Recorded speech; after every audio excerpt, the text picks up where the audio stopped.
pemerintah yang saya pimpin akan bekerja sekeras-kerasnya untuk menghilangkan kemiskinan. Pemerintah yang saya pimpin bertekad untuk berusaha menghilangkan korupsi dari bumi Indonesia. Saya minta dukunganmu, saya minta bantuanmu. Bersama-sama kita selamatkan kekayaan rakyat, kekayaan negara kita. Kekayaan rakyat, kekayaan negara harus dinikmati oleh seluruh rakyat Indonesia.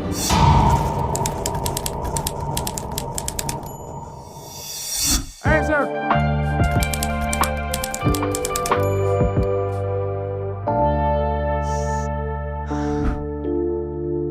Sobat Sebat, korupsi, praktik yang sangat serius untuk diberantas di negeri ini. Kita bisa lihat sepanjang tahun ini sejumlah nama besar mulai dari wakil menteri, kepala daerah, hingga pengusaha kelas atas ditetapkan sebagai tersangka oleh aparat penegak hukum. Kasusnya beragam, dari manipulasi tata kelola tambang, pemerasan izin tinggal WNA, korupsi kredit bank, OTT impor dan cukai ilegal, korupsi pajak, hingga adanya modus jual beli jabatan. Penindakan tegas ini menyasar berbagai sektor strategis, mulai dari pengadaan barang dan jasa, suap proyek, maupun jual beli jabatan. Artinya, komitmen pemerintahan Presiden Prabowo Subianto untuk memberantas kasus korupsi benar-benar nyata.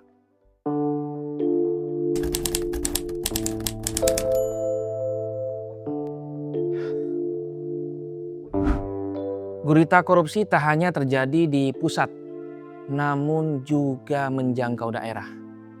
Belasan kepala daerah, mulai dari wali kota hingga bupati, ikut terjaring dalam operasi penindakan. Komitmen pemerintah berantas korupsi tak main-main.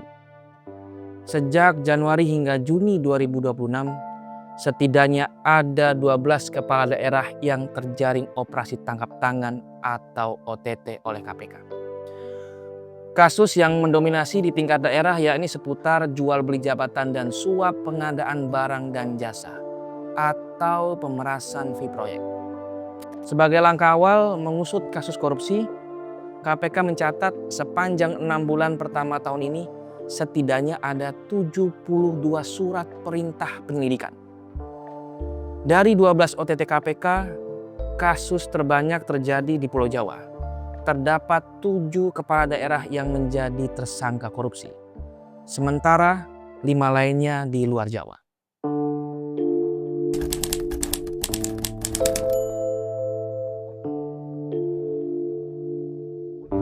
Sobat Sebat, dari praktek korupsi yang terjadi, para kepala daerah tersebut rata-rata memiliki kasus yang sama, yakni pemerasan atau pungutan liar dengan cara menyetor ke pihak kepala daerah. Tak hanya pemerasan, namun ada pula jual beli jabatan politik. Menurut analisa dari tim KPK, salah satu faktor pemicu korupsi tersebut adalah mahalnya ongkos politik dalam pemilihan kepala daerah atau pilkada. Sehingga mereka mencari setoran dari berbagai pihak yang posisinya lemah dan bisa mereka manfaatkan. Lalu apakah dengan dinaikannya gaji para pejabat juga jaminan tidak korup? Tidak ada jaminan. Berdasarkan pandangan lembaga penegak hukum seperti KPK, besaran gaji yang besar maupun kecil tidak memiliki korelasi langsung untuk menghilangkan niat seseorang melakukan korupsi. Perilaku koruptif lebih dipengaruhi oleh karakter. Faktor mental dan integritas sangat berpengaruh.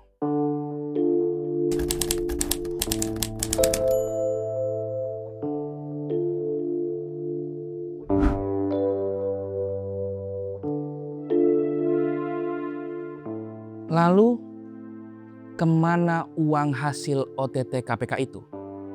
Pemerintah fokus memulihkan aset hasil tindak pidana korupsi atau aset recovery. Ada sebanyak 59,99 miliar rupiah yang disetorkan ke kas negara dari hasil lelang 117 aset rampasan. KPK juga mencatat pengalihan status penggunaan aset rampasan negara senilai 229,8 miliar rupiah kepada sejumlah instansi pemerintah. Pengalihan aset tersebut dilakukan untuk mendukung pelayanan publik. Ini bukan sekedar operasi tangkap-menangkap, tapi penindakan tegas dan menjadi peringatan keras bagi seluruh pejabat publik maupun pelaku usaha untuk menjaga integritas. Kini, saatnya publik melihat proses peradilan yang transparan serta pengembalian kerugian negara secara maksimal.